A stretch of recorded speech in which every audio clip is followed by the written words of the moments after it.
అందరికీ నమస్కారం. జై భీమ్. నా పేరు గుగులత్ కిషన్ నాయక్. మాది పట్టణ శ్రీవారి బాబు నాయక్ తండ. నాన్నగారు కూడా ప్రభుత్వ ఉపాధ్యాయుడు హెచ్ఎం ఆరోజుల. ఆ రోజు మా చదువుకొని ఒక హెడ్ మాస్టర్ కాకుండా తండాల్లో ఉన్న చాలామందికి, పేదవాళ్ళకు, అనాథలకు సహాయ సహకారం అందిస్తూ ఒక ఆధ్యాత్మిక భావజాలంతో పేదల పక్షపాతిగా ఎంతోమంది హృదయాల్లో నిలిచిన మా నాన్నగారి స్ఫూర్తితో నేను కూడా 10 మందికి సహాయం చేయాలనే ఉద్దేశంతో, నాన్న ఆశయాలు స్ఫూర్తితోటి చిన్నప్పటి నుంచి కూడా పేదవాళ్ళంటే, బడుగు బలహీన వర్గాలంటే, పీడిత శ్రామికులు అంటే వాళ్ళకి హెల్ప్ చేయడం కానీ, వాళ్ళకి చేదోడుగా ఉండడం కానీ బాగా ఇష్టం. విద్యార్థి దశ నుంచి ఒక అభ్యుదయ భావాల నుంచి పూలే అంబేద్కర్ స్ఫూర్తితోటి, అంబేద్కర్ పూలే ఈ దేశంలో మహనీయులు సామాజిక న్యాయం కోసం తమ జీవితం అంతా ఏ విధంగా అణగారిన వర్గాల కోసం తమ జీవితం త్యాగం చేసి సమాజమే మార్పు, స్వేచ్ఛ, సమానత్వం, సౌభ్రాతృత్వం అనే నినాదంతో వాళ్ళు అసమానత వ్యతిరేకంగా, ఈ దోపిడీ వ్యతిరేకంగా, కులరహిత సమాజం కోసం, సమాజంలో మనిషి భారతదేశంలో ముఖ్యంగా కుల వ్యవస్థ ఉన్నది. ప్రపంచంలో ఎక్కడ కుల వ్యవస్థ లేదు. మరి భారతదేశంలో కులాన్ని బట్టి గౌరవించే స్వతంత్రం వచ్చి 8 సంవత్సరాలు అవుతున్నా కూడా ఈరోజు కులం పోలేదు.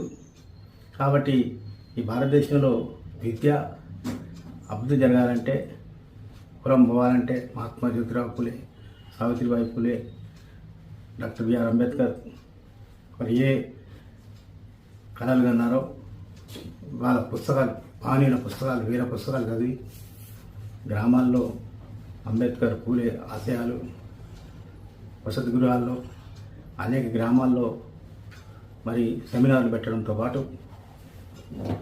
ఈ ప్రాంతంలో, జిల్లాలో, నాటి ఉమ్మడి జిల్లాలో ఎక్కడ దళితుల మీద, గిరిజనుల మీద అత్యాచారాలు జరిగినా కానీ, దౌర్జన్యాలు జరిగినా కానీ స్పందించడం, వారి పక్షాన ఉండడం.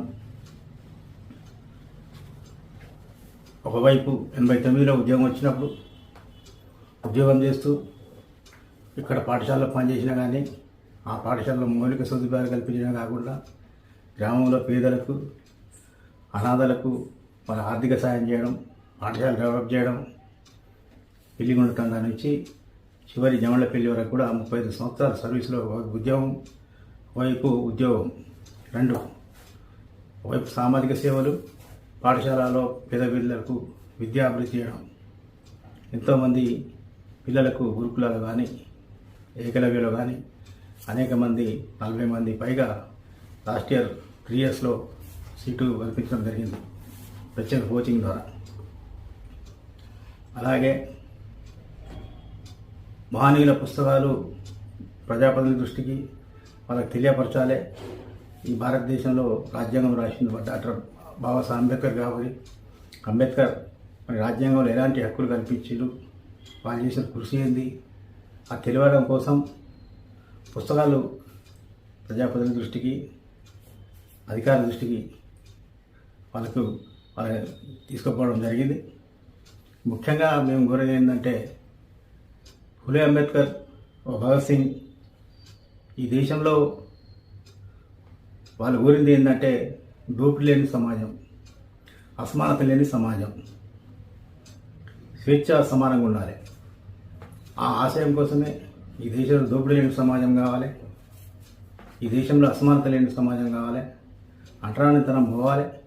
ఈ దేశంలో దళితుల మీద, గిరిజనుల మీద రోజుకో దాడులు, అత్యాచారాలు జరుగుతున్నాయి. భారత రాజ్యాంగంలో అనేక చట్టాలు కల్పించినా కానీ మరి అనేక మహిళల మీద, దళితుల మీద, గిరిజనుల మీద అత్యాచారాలు జరుగుతున్నాయి. మనం అనేక కుక్కలుగా చూస్తున్నాం.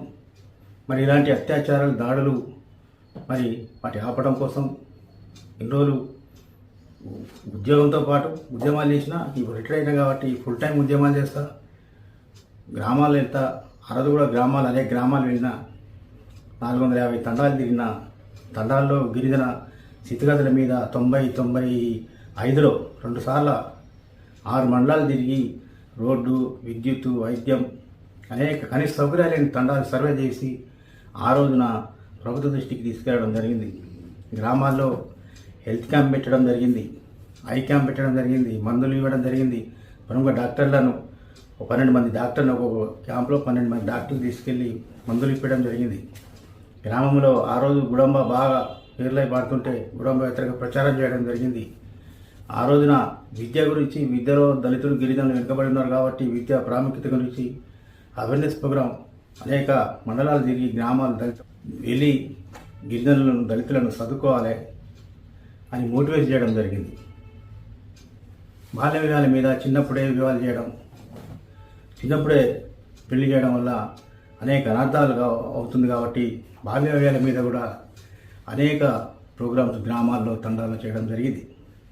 మూఢనమ్మకాల మీద గ్రామంలో ఈ మూఢనమ్మకాల రక్కసి అనేక రకాలుగా మరి దాన్ని క్యాచ్ చేసుకొని కొంతమంది చేస్తుంటే ఆ మూఢనమ్మకాల వ్యతిరేకం కూడా గ్రామాల్లో చైతన్య ప్రోగ్రాం జరిగింది. ఎయిడ్స్ మీద కానీ ఈ రకరకాలు చెప్పుకుంటూ పోతే ఈ సమాజంలో మార్పు కోసం, సమాజంలో చైతన్యం కోసం, సమాజంలో అందరూ మంచిగా ఉండాలి, సమాజంలో అన్నదమ్ములు లెక్క ఉండాలి, సమాజంలో అందరూ మంచిగా ఉండాలనే ఉద్దేశంతో సమాజమే కుటుంబంగా, సమాజమే ఆస్తిగా, సమాజమే కుటుంబంగా నేను గత 40 ఏళ్ళుగా మరి నా వంతుగా ఉద్యోగం చేస్తూ, సామాజిక సేవలు చేస్తూ, ఉద్యమాలు చేస్తున్నా. అనేక ప్రజా సంఘాలు కూడా నా వెంబటి ఏ ప్రోగ్రాం చేసినా వచ్చేది. ఇక్కడ అన్యాయం జరిగినా కానీ ధర్నాలు చేసేది, రాస్తారోకోలు చేసేది.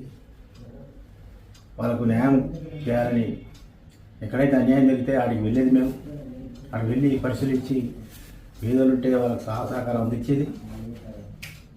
ఈ విధంగా ఒక పూలే అంబేద్కర్ నాన్నగారి స్ఫూర్తి, సమాజంలో మార్పు రావాలి, సమాజంలో అందరూ సుఖశాంతిలో ఉండాలి, ఒక మంచిగా ఉండాలి సమాజంలో